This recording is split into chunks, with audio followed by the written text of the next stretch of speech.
You have a 7 centimeter straw and a 10 centimeter straw. You want to cut the 10 centimeter straw into 2 pieces so that the 3 pieces make a triangle. If you cut the straw at a random point, what is the probability that you can make a triangle? So when I think of this problem, first thing that pops to my mind is the triangle inequality theorem.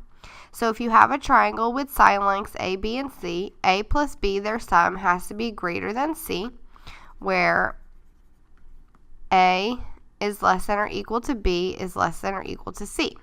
So we have to look at the values of a triangle when we're thinking of this problem and make sure it satisfies this quality. So we know that one of the set values is going to be 7 centimeters. That is the one straw that's not changing. So let's say that's A. Or it doesn't have to be A. It just has to be a set value. It's either A, B, or C. It's not changing. But then we have the 10 centimeters is where it varies, where it comes into play. That's where we're cutting the straw. So that's how we're creating the other two values. So it's really the 10 centimeters that we have to visualize here with the probability.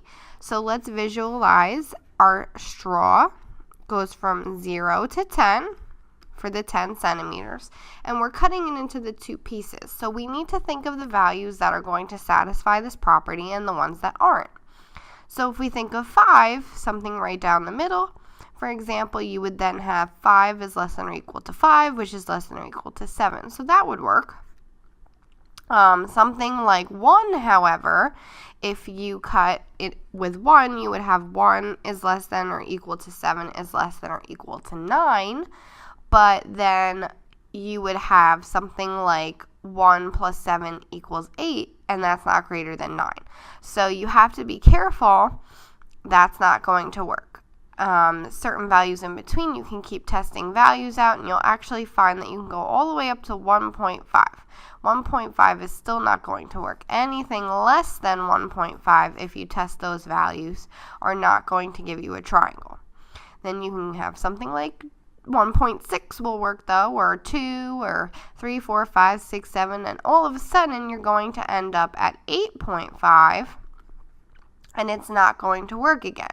You're going to have something like 8.5, and then that would give you 1.5, and then you would do 1.5 is less than or equal to 7 is less than or equal to 8.5, but then 8.5 is not greater than 8.5, so that cuts the inequality.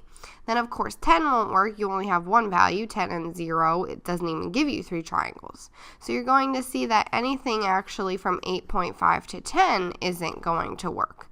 It's only these values within 1.5 to 8.5. Now, looking at that length, that's a length of 7. So you have the desired favorable length of 7 over the total length of 10, which is 0.7 or 70%.